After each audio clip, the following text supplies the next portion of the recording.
Saya mau cerita dulu. Jadi ada sebuah kejadian. Dia ini ikut seorang bos. Suatu kali bosnya mau menguji dia apakah dia ini rajin atau tidak. Tapi memang orangnya rajin, rajin sekali. Bosnya bilang begini, tolong beli gula 2 kilo. Dia pergi, ternyata lama dia nggak balik-balik. Pas balik dia nggak bawa apa-apa. Bosnya bilang begini, "Bagaimana gulanya?" "Gak nemu yang 2 kilo ya Pak, adanya cuma yang 1 kilo. Bosnya bilang, "Kan bisa beli yang 1 kilo kan 2. Kenapa harus yang 2 kilo? Terus bosnya bilang, "Aduh, maaf ya," bosnya bilang, "gak pakai otak nih orang, kasih kerjaan kok. Saya pesan 2 kilo kan tidak harus bungkusnya 2 kilo, harusnya kan 1 kilo gak apa-apa." Beberapa minggu kemudian dia dikasih pekerjaan lagi. Sudah, ini karena kebetulan kantor sedang membutuhkan sepatu boots untuk pekerja. Rata-rata pekerja itu kakinya nomor 35, 39, 40. Jadi beli sepatu boots 10 inci kalau nggak salah. Kalau nggak salah ukuran sepatu 39 lah begitu ya, 10 inci atau berapa. Kemudian dia disuruh beli 10. Cuma bosnya lihat, kok kayak sepatu anak kecil ya. Dia bilang, "Bos, yang 10 inci kan nggak ada. Yang ada yang 5 inci. Jadi saya beli 5 inci, kan 5 tambah 5 jadi 10. Jadi dia beli sepatu itu 20, sepasang-sepasang memang, tapi ukuran anak TK. Kan katanya bos, kalau tidak ada 2 kilo kan bisa sekilo-sekilo. Kebetulan bos, yang ukuran 10 inci nggak ada, ukuran 40 nggak ada. Ada ukuran 20. Jadi saya beli 2, nanti 10 tambah 10 kan 20. Nah pas itu bos, jadi ukuran anak kecil. Kemudian bosnya ini berpikir, ini orang kasihan, kebetulan yang kerja ini anak pendeta. Akhirnya bosnya masuk ke dalam kantor, dia menulis kertas gitu, surat. Yang tadi disuruh ini, wah aku pasti naik pangkat ini, karena sudah rajin, beli sepatunya pas. Dia kembali ke rumah, dia bilang ke bapaknya, "Pak, hari ini bos itu tidak ngomong apa-apa loh Pak, kemarin aku masih dimarahin. Kok nggak pakai otak? Hari ini nggak dibilang loh Pak, berarti aku pakai otak." Bapaknya bilang begini, "Oh puji Tuhan, puji Tuhan. Ini Pak, aku langsung dapat surat. Kalau kayaknya ini surat naik pangkat dan mungkin ada ini di dalam, ada uang gitu." Benar ada uang di dalamnya dan ada surat di dalamnya. "Terima kasih sudah membantu pekerjaan di tempat ini. Semoga Tuhan memberikan engkau pekerjaan yang lebih tepat dalam pelayanan." Jadi ceritanya dia dipecat ya. Nah ini saya menceritakan ini gini, beberapa orang berpikir untuk menjadi pendeta itu harus pintar. Sebenarnya untuk menjadi pendeta saya katakan kita tidak perlu pintar tapi berhikmat. Kalau mau jadi pintar jadi dosen saja, jadi guru saja. Karena banyak orang pintar berdiri di atas mimbar mintar-mintari orang. Bahkan maaf loh ya, dia bahasanya tinggi, jadi asimisasi, apa sasi, semua bahasanya pakai sasi. Orang yang dengar khotbah, saya ngomong apa pendeta ini? Jadi denominasi ini harus melihat, bersosialisasi, semua pakai sasi khotbahnya, biar kelihatan pintar. Nah hari ini saya mau sharing dengan hamba Tuhan di tempat ini, bagaimana kita melihat yang namanya khotbah dalam tanda kutip sampah. Saya percaya karena semua di sini hamba-hamba Tuhan tidak akan tersinggung. Tapi saya akan beritahu, berkhotbah itu jangan sampai khotbahnya seperti sampah. Saya akan berbagi dulu ya. Bahasa khotbah itu sebenarnya disebut kadang-kadang kalau bahasa Inggrisnya kan sermon ya. Khotbah ini bukan hanya agama Kristen yang pakai. Makna dari khotbah adalah menyampaikan pesan moral berdasarkan kitab suci. Kalau dia Kristen berarti berdasarkan Alkitab. Kalau agama lain ya kitab sucinya apa? Itu namanya khotbah. Makanya khotbah bukan hanya ada di gereja, di agama lain juga ada. Jadi kalau dikatakan menyampaikan pesan moral berdasarkan firman Allah, berdasarkan Alkitab, berarti segala sesuatu yang datang dari Alkitab, betul ya? Itu ketika kita berkhotbah. Tapi ada beberapa hamba Tuhan punya 3 ciri khas khotbah sampah. Yang pertama itu khotbah pertama, khotbahnya itu selalu di luar rel. Kalau kereta api di luar rel itu pasti celaka. Ada khotbah yang di luar rel. Nah, yang pertama adalah kenapa di luar rel. Nah, biasanya pertama, ciri khas yang di luar rel ini adalah suka menjelekkan. Anda pernah dengar khotbah gini? Jadi gereja itu tahu ya, gereja itu semua kejelekan gereja itu. Atau ini saya kenal pendeta ya, pendeta ini pokoknya pendeta itu terus. Pertanyaan saya, apakah ada di dalam Alkitab membahas pendeta itu? Tidak ada. Apakah ada di dalam Alkitab membahas gereja itu? Tidak ada. Betapa memalukan ketika seorang hamba Tuhan, apalagi online, masuk di YouTube, isi khotbahnya menjelekkan gereja lain, menjelekkan pendeta lain. Saya katakan itu bukan hamba Tuhan. Itu orang yang keluar dari rel dan mengkhotbahkan sampah. Saya sangat sedih melihat ya, kalau ada hamba Tuhan sudah terkenal, apalagi sudah terkenal, kerjaannya kalau khotbah itu menjelekkan gereja lain atau hamba Tuhan lain. Padahal sama-sama orang Kristen. Kita ini sama-sama pelayan Tuhan. Jadi kalau memang yang sana keliru, nggak usah dibahas di atas mimbar, karena namanya tadi khotbah, pesan moral. Sekarang pesan moral ketika kita menjelekkan gereja lain apa sih? Apa pesan moral ketika kita menjelekkan pendeta lain? Kalau memang pendeta itu sesat, itu tidak harus dikhotbahkan. Misalnya, Anda ingin menjaga supaya jemaat Anda tidak terpengaruh dengan hamba Tuhan itu, ya tiba pada saat persekutuan saja. Jadi interain Anda dengan jemaat, hati-hati dengan pengajaran ini, pendetanya ini, kalau apa-apa, itu di bawah. Karena apa yang kita sampaikan di atas mimbar tadi, khotbah itu berdasarkan Alkitab. Alkitab tidak pernah mengajarkan jelekan gereja lain, jelekan hamba Tuhan lain. Bahkan ketika Yesus berkhotbah, apa dia pernah berkhotbah tentang Farisi? Ingat saudara-saudaraku, Farisi gak ada. Tapi Yesus ketika turun dari mimbar, dia menegur Farisi. Jadi tidak ada namanya khotbah itu menjelekkan. Kalau keluar dari rel, tidak ada pesan moral sama sekali. Bahkan mengutip ayat betul, tetapi kok isinya misalnya khotbahnya ya. Saya kalau lihat di beberapa tempat khotbah itu nyaris 1 jam. 50 menit itu menjelekkan. Kemudian 10 menitnya baca ayat. Kalau enggak ya cerita. Cerita masih oke lah. Tapi kalau sudah menjelekkan, ini yang namanya khotbah sampah. Nah, kita baca dulu di Amsal 10 ayat 9 ya. Amsal 10 ayat 9. Siapa bersih kelakuannya, aman jalannya, tetapi siapa berliku-liku jalannya akan diketahui. Berliku-liku jalannya akan diketahui itu seperti ini. Jadi ketika seseorang menyatakan bahwa dia hamba Tuhan, dia berkhotbah, akan ketahuan kok. Dia ini benar-benar menyampaikan pesan Tuhan atau memang pesan lainnya bukan dari Tuhan. Jadi yang pertama tadi menjelek-jelekan. Nah, yang kedua kita bisa melihat kalau keluar dari rel itu biasanya suka nuduh orang sesat. Wah itu sesat, ini sesat, sana sesat. Bahkan sesama denominasi, maksudnya sama-sama percaya Yesus adalah Tuhan, bisa saling menyesatkan loh. Jadi ada khotbah, dia bilang gereja itu sesat soalnya tepuk tangan. Nah masa dia tepuk kaki? Kan nggak mungkin. Itu sesat karena dia pakai drum berisik. Ya sudah, kalau Anda tidak suka drum, nggak usah sesatkan orang. Tidak ada ceritanya di dalam Alkitab mengatakan pakai drum itu sesat. Ada rebana zaman dulu. Rebana kalau zaman dulu kalau main bukan cuma satu, banyak. Jadi kalau misalnya waktu para penari memainkan rebana misalnya 40, Anda bisa bayangkan itu yang kalau di gereja depan itu apa namanya yang gini-gini tuh. Bunyi semua, ngejrang, ginjring, ginjrang, ginjring. Terus Anda bilang berisik. Tamborinnya, ya betul. Satu tamborin, saya pernah ke satu gereja, pendetanya itu duduk paling belakang, pemusik itu lengkap, tapi kok dia bilang cingkrang, cingkring, cing. Saya bilang, ini musik dari mana ya?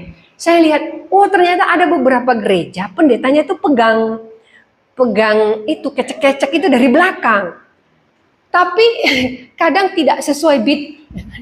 Saya jadi, ini musik dari mana? Nah, itu saja satu sudah mengganggu telinga. Bayangkan kalau zaman dulu 40, apakah berisik? Ini baru satu drum loh.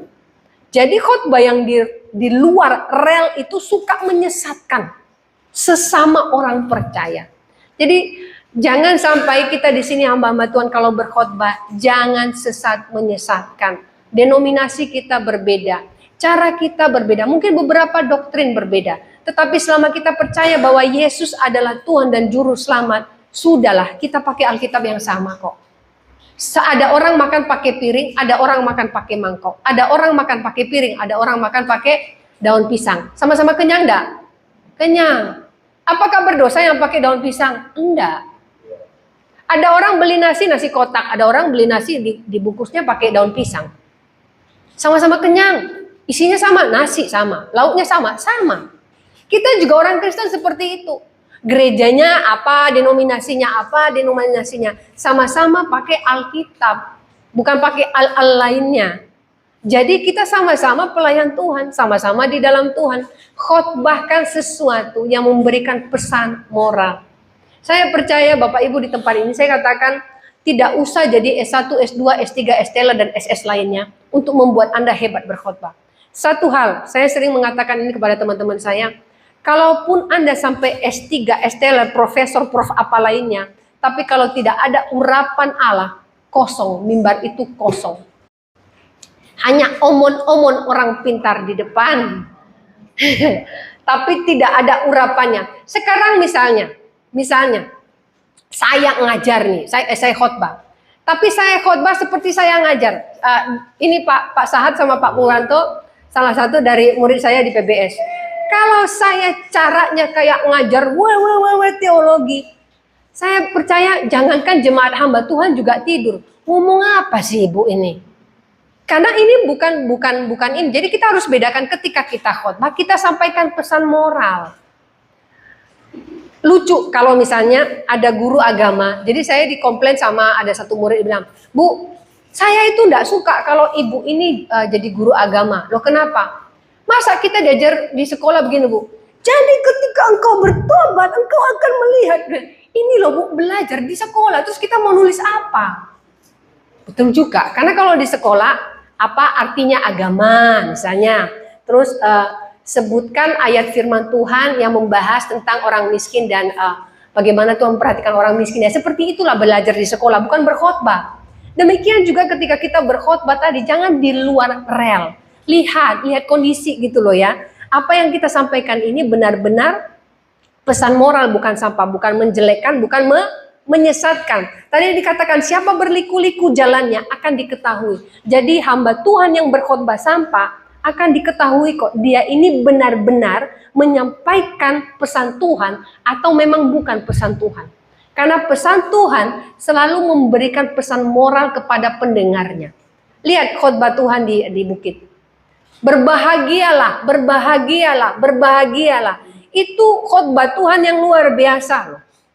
Itu menenangkan orang yang datang. Orang datang ke gereja tiap minggu sebenarnya sudah capek ya, kerja dari Senin sampai Sabtu. Mungkin tadi pagi sebelum ke gereja dia baru cakar-cakaran sama istrinya. Dia butuh khotbah yang enak.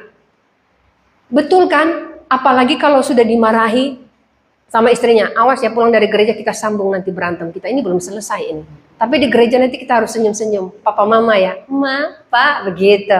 Pulang nyambung lagi. Itu bapaknya udah keringat dingin, kalau bisa khotbahnya 2 jam supaya nggak pulang-pulang.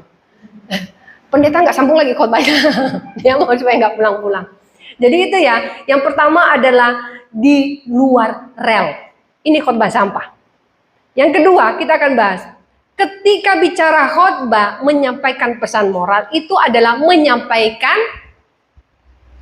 harusnya misi Tuhan. Tetapi ketika ini khotbah sampah, dia menyampaikan misi pribadi. Ini bahaya. Nah, ketika menyampaikan misi pribadi, yang pertama ciri khasnya seperti ini. Selalu bicara tentang dirinya sendiri. Bagaimana dia hebat. Minggu lalu ada seseorang cerita kepada saya bahwa dia menghadiri sebuah Natal. Mereka undang seorang, saya tidak menjelekkan hamba Tuhan, tapi saya menyampaikan bahwa isi khotbahnya, saya sampai bilang ini dapat pendeta dari mana gitu loh.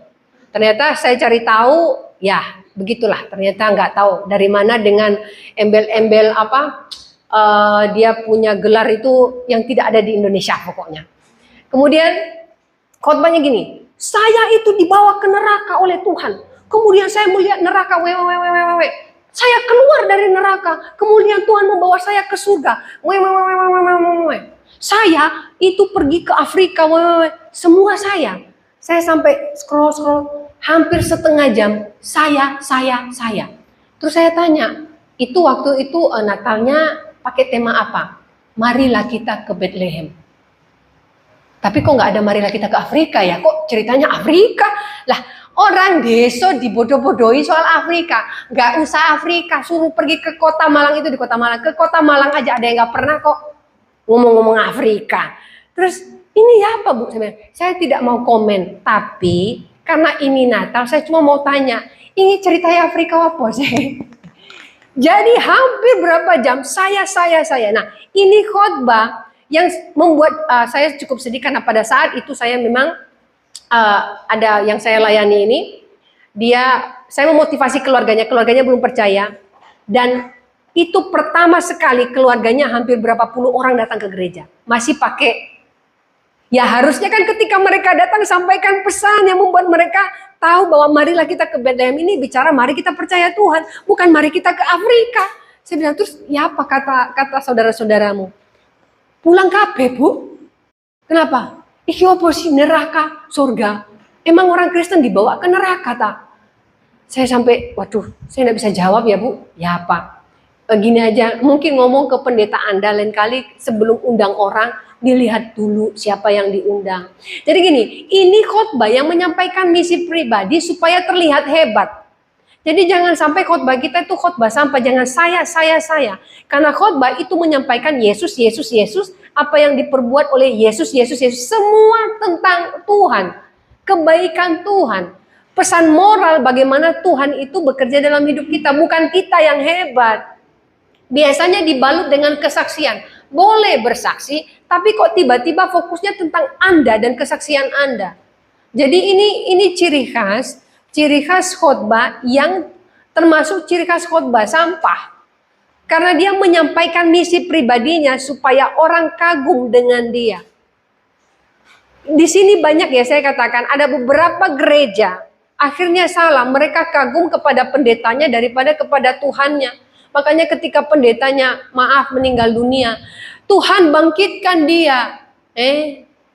Bangkit dari mana? Jadi karena saking mencintai pendetanya daripada Tuhan. Boleh mengasihi pendeta, boleh menghormati pendeta, boleh mencintai pendeta, tapi jangan melebihi Tuhan. Bahkan jangan sampai menuhankan pendeta. Nah, ini misi pribadi yang sering disampaikan oleh beberapa orang yang menyebut dirinya hamba Tuhan. Jadi jangan sampai khotbah kita ini kita menyampaikan tentang kita, misi pribadi kita. Nah, kemudian ciri khas dari misi pribadi adalah yang mengeruk keuntungan. Nah ini. Jadi ada pesan-pesan tersembunyi. Pesan-pesan tersembunyi gini, hampir di seluruh khotbahnya itu ada pesan. Jadi saya tadi kesini itu, motor saya ini kan sudah tua ya. Jadi sudah berapa tahun tidak pernah ganti. Jadi agak susah tiap kali pelayanan gini. Itu cerita. Kemudian, jadi itu kan rumah saya ini kan hampir khotbahnya menceritakan apa yang dia tidak punya yang harus diganti. Tuhan yang akan memperhatikan hamba-hambanya, bukan jemaat. Jangan sampai meminta-minta di atas mimbar. Oleh sebab itu kita jadi hamba Tuhan, justru kita yakinkan jemaat yang tidak punya bahwa ketika kita bersandar kepada Tuhan, Jehovah Jireh. Kok malah hamba Tuhannya yang memberikan kode-kode, hampir di setiap khotbahnya ada kode-kode yang minta sumbangan. Lucu lagi, yang dimintai sumbangan petani. Dia mau dapat dari mana? Anda mau kasih kode-kode seperti apa? Jadi ini misi pribadi, mengeruk keuntungan. Belum lagi isinya persembahan terus, persepuluhan terus. Jadi gini, beberapa orang yang kirim WA ke saya, jadi ada beberapa juga bertanya, Bu, kenapa sih gereja itu selalu memberikan kotak persembahan sama persepuluhan? Saya bilang, loh, kalau dikasih kotak nggak apa-apa, Anda mau kasih silakan, nggak ada yang maksa. Siapa yang paksa Anda? Tapi kadang-kadang Bu disuruh loh, kalau memang Anda tergerak, lakukan. Jangan tersinggung kalau hamba Tuhan khotbah persepuluhan, memang ada di Alkitab. Tapi jangan sampai juga setiap minggu Anda persepuluhan terus. Bapak Ibu, bulan ini persepuluhan kita kurang, sehingga kita membutuhkan begini-begini. Bapak Ibu tolong digerakkan hatinya. Itu namanya minta tolong sama jemaat. Kita ini minta tolong sama Tuhan, bukan sama jemaat. Boleh kasih, kalau ada yang tersinggung kasih, ya, siapa suruh dia ke gereja? Ada dalam firman Tuhan kok kasih persembahan, kecuali tidak ada dalam firman Tuhan. Kecuali tulisannya per 30-an, nah itu baru. 30-an, kok ada 30-an? Oh itu karena kita di tahun 2025 ini butuh yang namanya progresif dalam persembahan. Supaya pendapatan gereja, listrikan naik ya, pajak juga naik, jadi ada per 30-an namanya. Gitu. Nah itu baru sesaat misalnya gitu ya, boleh komplain. Tapi kalau di gereja ada persepuluhan, persembahan, itu biasa. Tapi jangan sampai kita yang terus kode terus. Ini kode yang tidak baik. Bagaimana seseorang yang tadinya berkhotbah menyampaikan pesan moral malah jadi tukang minta. Ada beberapa ngomong ke saya gini. Beberapa pendeta itu saya rasa pengemis. Kenapa? Mimbar itu dipakai buat mengemis. Saya bilang kamu berdosa loh kalau ngomong pengemis loh. Tiap minggu khotbahnya kita ini kurang ini, kita itu kurang ini. Jadi sampai kadang jemaat itu ngomong seperti itu. Jadi kita hindari yang seperti ini. Khotbah yang menyampaikan pesan moral adalah khotbah yang tidak punya misi pribadi. Kalau memang gereja kita sedang butuh sesuatu, berdoa kepada Tuhan. Kalau mau ajak jemaat untuk bekerja sama, tidak usah di atas mimbar. Kan ada waktunya persekutuan. Karena gini, kalau di atas mimbar, kita nggak bisa menjelaskan ketika dia protes. Minta buat apa sih? Minta terus. Tapi kan ketika di persekutuan, buat apa Pak? Nah kita baru bisa jelaskan, oh gini, kita nanti butuh ini. Kan enak. Daripada ketika Anda khotbah, orangnya sakit hati, minta terus, dia pulang, terus cerita. Iya kalau ceritanya benar. Pendeta itu minta terus, aku tahu kok kemarin ban sepedanya mau bocor. Pasti supaya ganti ban sepedanya. Padahal bukan itu maksud kita di atas mimbar misalnya. Nah jadi ini harus dihindari supaya khotbah ini benar-benar tidak ada yang namanya menyampaikan misi pribadi di dalamnya. Nah biasanya seperti ini, kalau misi pribadi membuat orang terkesan yang pertama tadi itu, jangan sampai kita ini gini, kesan itu yang kita tinggalkan kepada orang yang mendengar itu siapa kitanya. Tapi tinggalkan kesan siapa Tuhan yang kita sampaikan. Ada seorang suami itu bilang gini, saya kok nggak pernah lihat itu, tapi dia ngomong ke istrinya, nggak tahu mereka ngomong apa. Saya nggak pernah lihat itu Bu Florin pakai roll rambut. Terus istrinya bilang, iyalah masa dia khotbah pakai roll rambut, kalau di rumahnya mungkin dia pakai. Terus iseng-iseng istrinya itu nanya, WA, Bu di rumah ibu pakai roll rambut tidak? Saya bilang, apa itu roll rambut? Itu loh Bu yang ditaruh-taruh di rambut itu. Enggak punya saya. Oh ya benar juga kata istri saya nggak pakai. Loh kenapa? Jadi suaminya itu komplain. Istrinya itu di rumah selalu pakai roll rambut itu loh. Sama apa namanya baju tidur itu? Daster. Ma, jangan pakai roll terus tau. Jangan pakai ini. Terus istrinya jawab begini. Saya dilahirkan bukan untuk membuat engkau terkesan.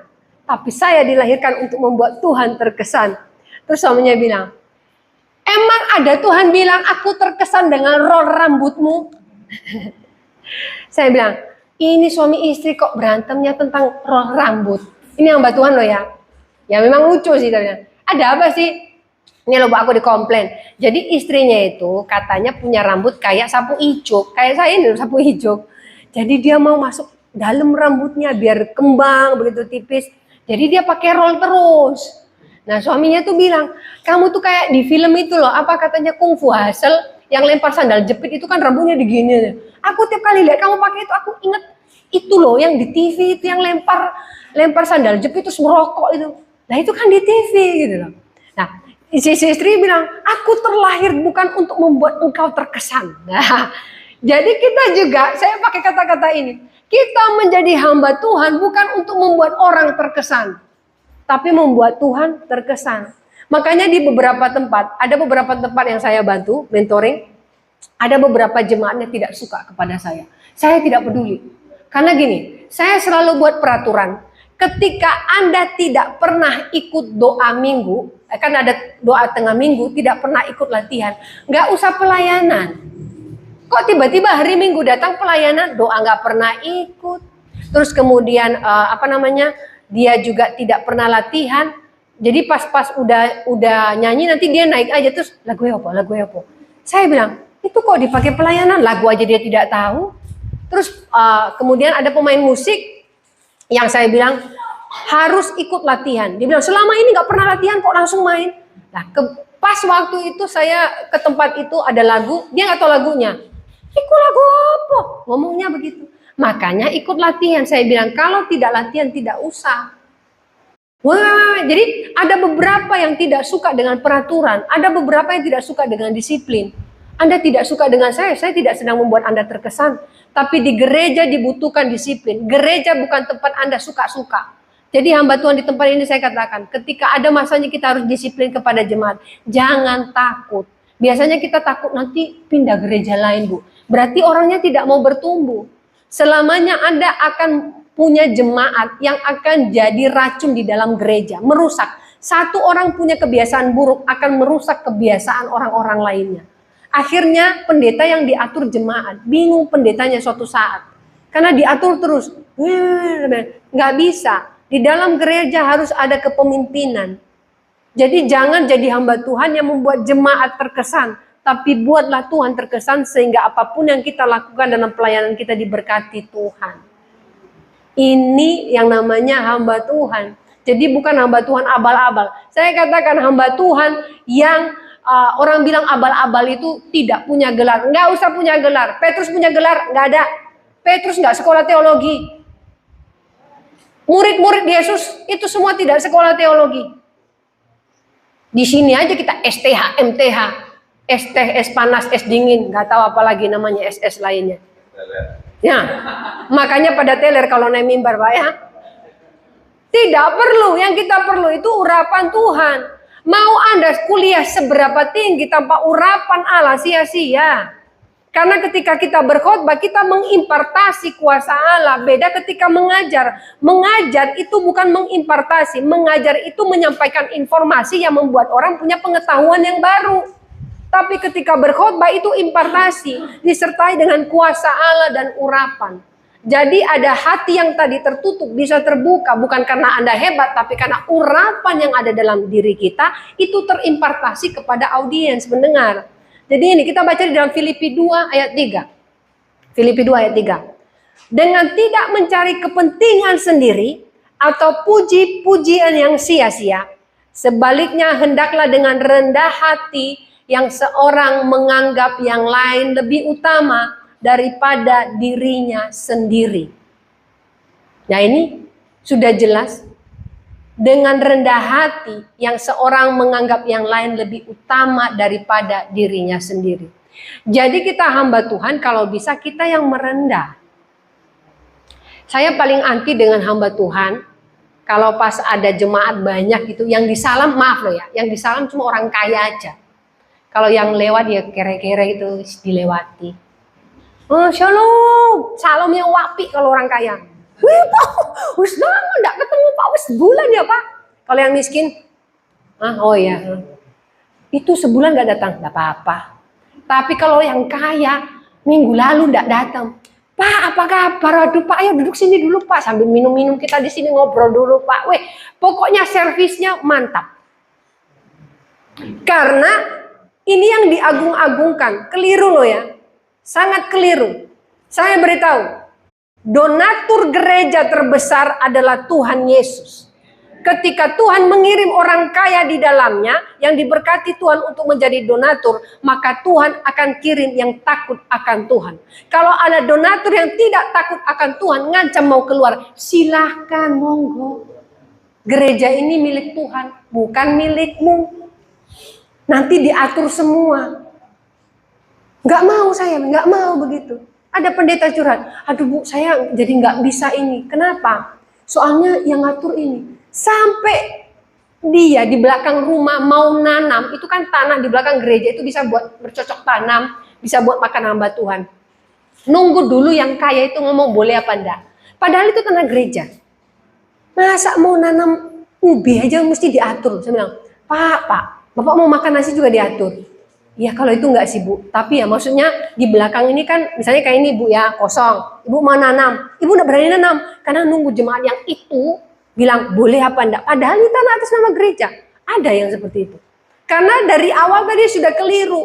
apapun karena dia donatur diokekan. Jadi ini salah ya.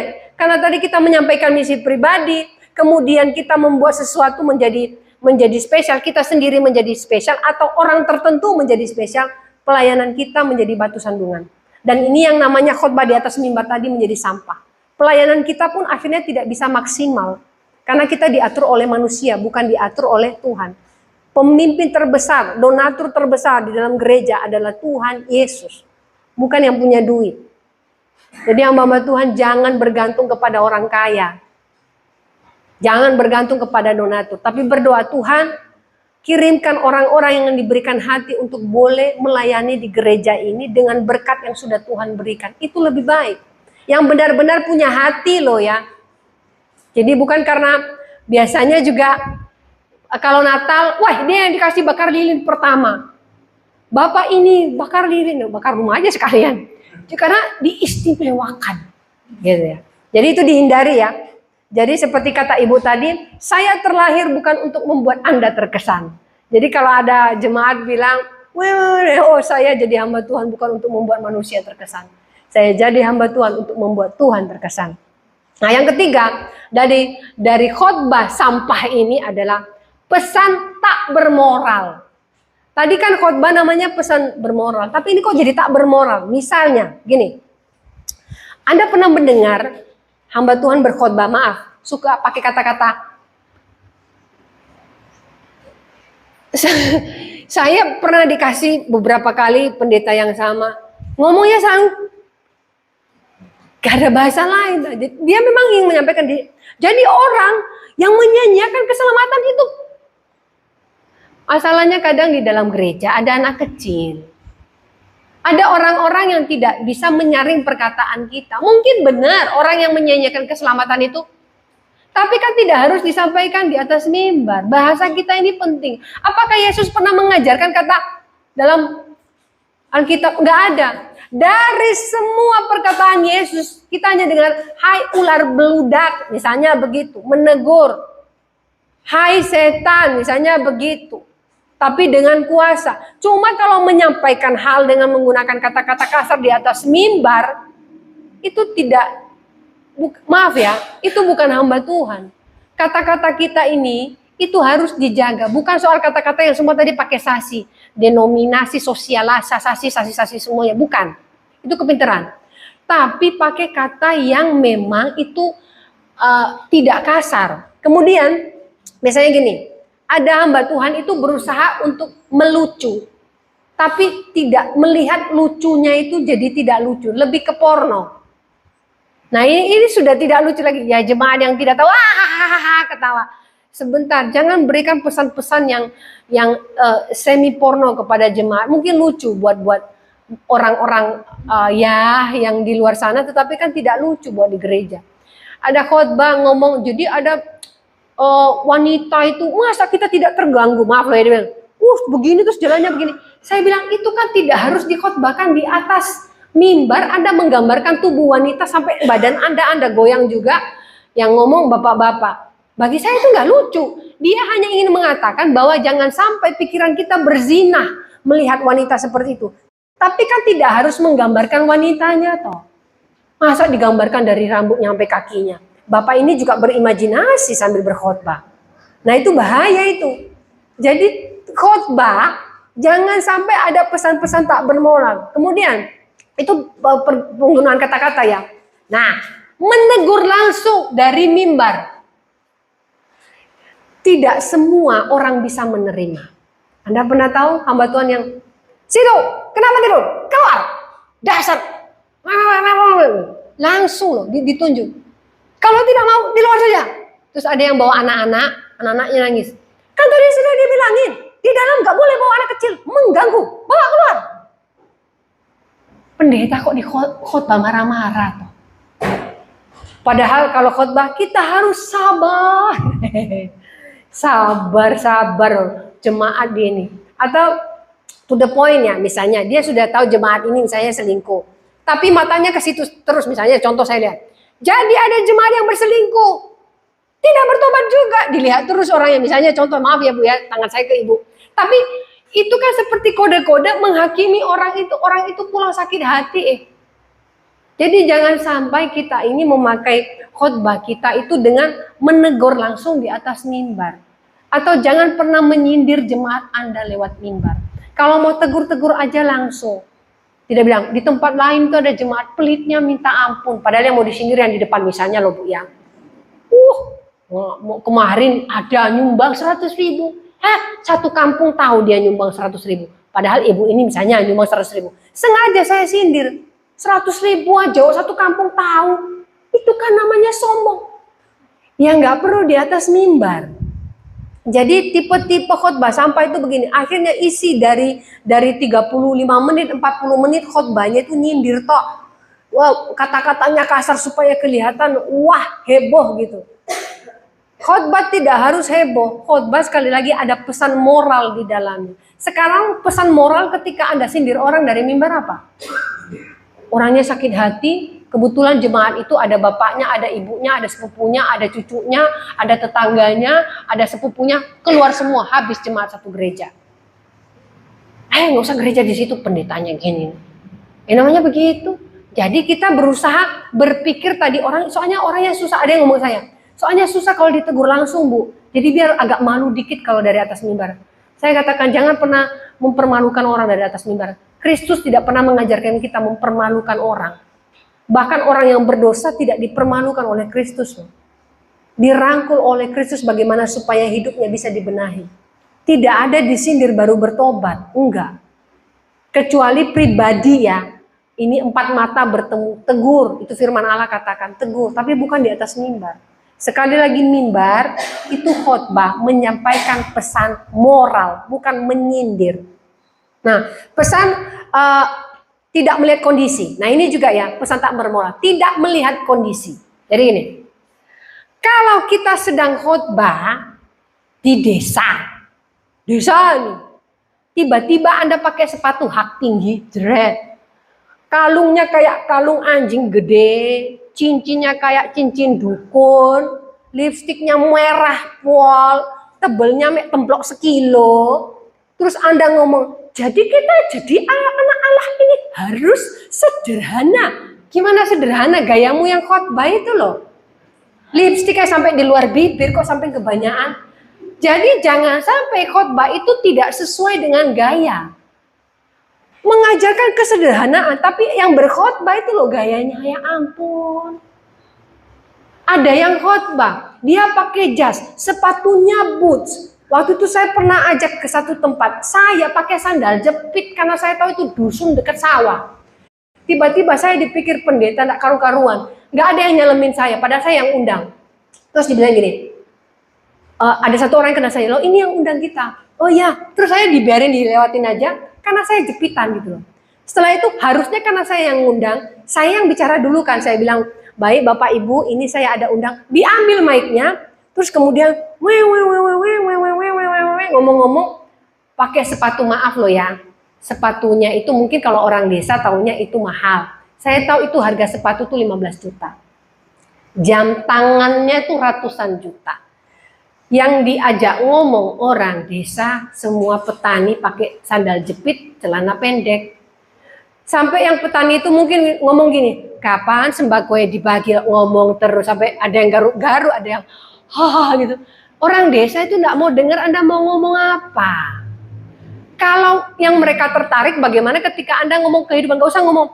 Jadi kita ini yang diberkati Tuhan, kita harus tahu berbagi, kita harus tahu sederhana. Yang ngomong itu loh gayamu sederhana Kak. Nah ini tidak melihat kondisi. Tidak melihat kondisi. Jadi kalau kita mau pelayanan di satu tempat, lihat kondisi. Kalau Anda mau ngomong tentang kesederhanaan, sederhanalah Anda. Bukan berarti juga Anda khotbah pakai sandal jepit, tidak. Tapi kalau Anda pergi misalnya visitasi ke daerah yang benar-benar orang miskin semua, ya nggak usah pakai sepatu mahal, baju mahal toh.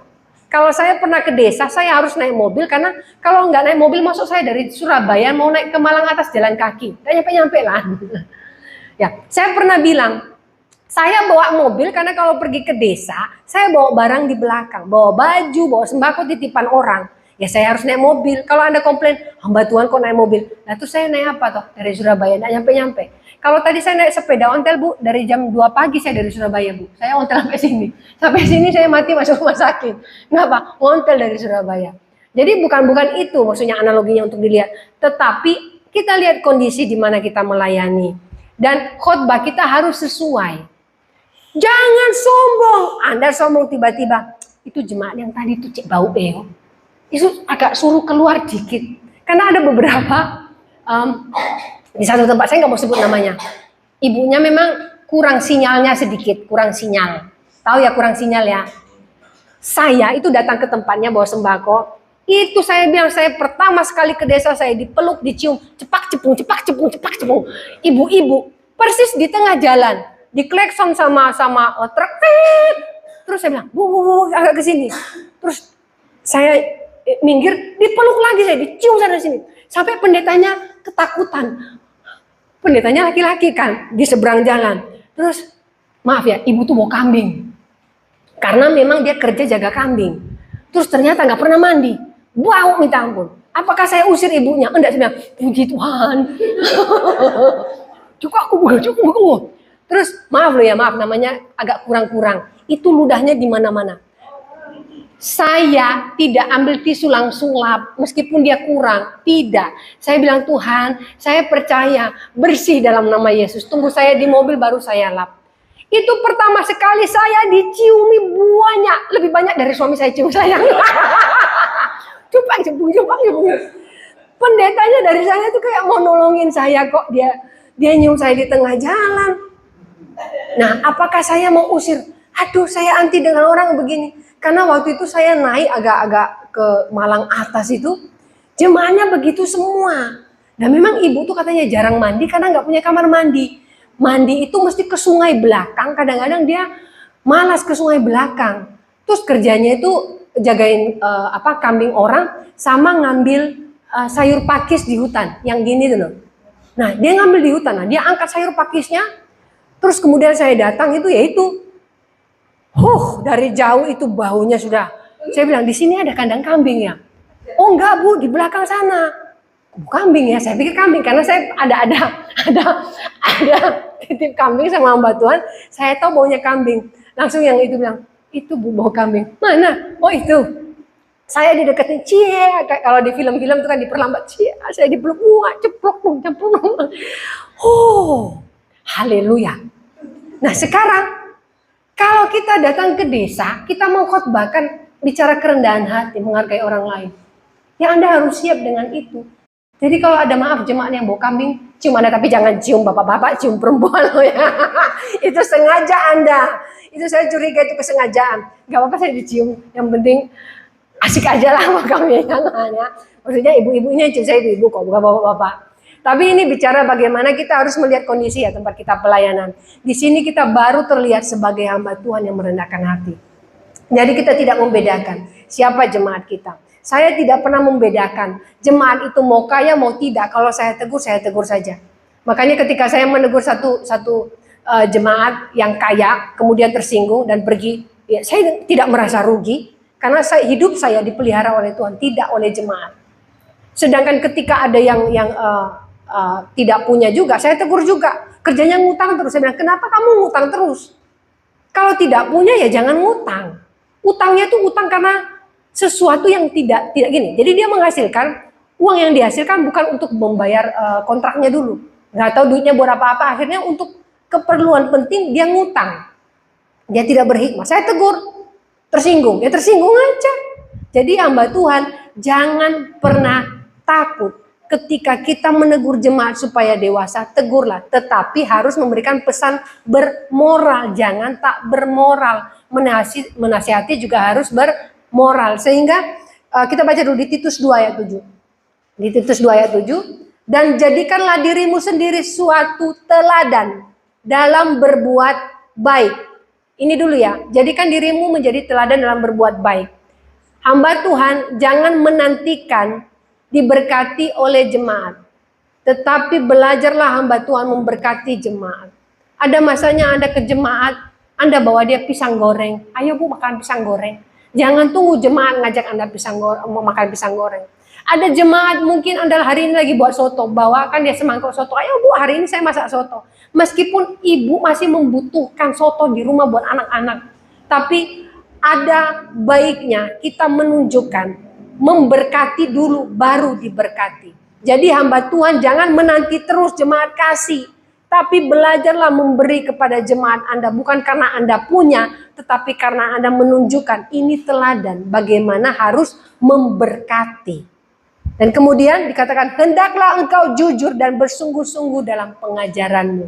Nah ini tadi, dalam pengajaran, dalam khotbah kita harus jujur. Tidak tentang kita, tidak juga tentang misi pribadi kita, tetapi kita sampaikan apa yang menjadi isi hati Tuhan. Jadi jemaat kita akan menjadi jemaat yang dewasa. Mereka memakan firman yang benar-benar murni. Nah, saya menutup ini dengan sebuah cerita. Ada suami istri, jadi udah punya anak, umurnya 9 tahun. Kemudian mereka sedang naik sepeda motor, jalan-jalan. Tiba-tiba si istri ngomong gini, Papa, lihat itu. Jadi mereka lihat ada seorang pria lagi minum-minum, terus ketawa-tawa, mabuk loh itu. Terus suaminya bilang, emang kenapa? Tahu nggak kenapa dia sekarang jadi pemabuk? Kata istrinya, kenapa? Soalnya 10 tahun lalu dia saya tolak, jadi dia stres. Jadi itu ceritanya mantan yang dulu deketin dia 10 tahun lalu dia tolak. Jadi dia itu mabuk itu suka minum-minum itu karena saya tolak 10 tahun lalu. Suaminya diam. Sampai di rumah anaknya tanya, Pak, emang kalau anaknya kan cowok, kalau kita ditolak cewek itu kita mabuk-mabukannya. Bapaknya bilang, bukan nak. Justru om tadi itu bukan karena stres, dia malah merayakan ditolak sama mama enggak jadi. Bahagia hidupnya mabuk terus, tidak senang-senang. Lihat bapak di rumah nyampe disuruh nyapu, di rumah nyampe dicerewetin, sudah kerja pulang dicerewetin. Bapak enggak pernah merayakan nak. Jadi bukan karena ditolak. Nah hari ini kalau Anda melihat jemaat Anda mabuk-mabuk, itu bukan karena Anda menolak dia, ya, bukan karena stres. Mungkin dia sedang merayakan hidupnya yang tanpa pendeta cap seperti ini tadi. Tapi tidak seperti di sini. Jadi ada beberapa orang mabuk-mabukan ini anggap itu sebagai tanda orang yang harus kita layani. Jadi jangan pernah pilih-pilih untuk melayani siapapun, menginjili siapapun. Karena gereja memang milik orang sakit secara rohani. Yang kerja di rumah sakit ibu ya, Bu kira-kira ada orang sehat ke rumah sakit? Tolong suntik saya. Sakit kok, kasih saya obat apa aja terserah. Ya enggak. Jadi yang datang ke rumah sakit yang benar-benar sakit secara rohani yang membutuhkan Tuhan. Oleh sebab itu ketika kita mendapatkan jemaat, ada jemaat Tuhan percayakan 2-3 orang, 10, nggak usah banyak-banyak. Tapi ketika kita memberikan makanan rohani yang sehat, benar-benar khotbah yang bermoral, ada pesan dari Alkitab. Saya percaya bukan jumlah yang dilihat Tuhan, tapi kedewasaan rohani. Nah saya percaya hamba Tuhan di tempat ini, Bapak Ibu tidak salah, Tuhan memilih Bapak Ibu di tempat ini menjadi hamba Tuhan di tempat terpencil. Karena saya rasa Tuhan itu tidak menilai Bapak Ibu dari apa yang Bapak Ibu miliki. Tetapi setiap orang di tempat ini kaya dengan urapan Allah. Itu yang tidak dimiliki hamba Tuhan di luar sana, yang hanya menyampaikan misi pribadi. Kita yang ada di tempat ini kaya dengan hikmat Allah, kaya dengan urapan Allah. Amin. Mari kita berdoa.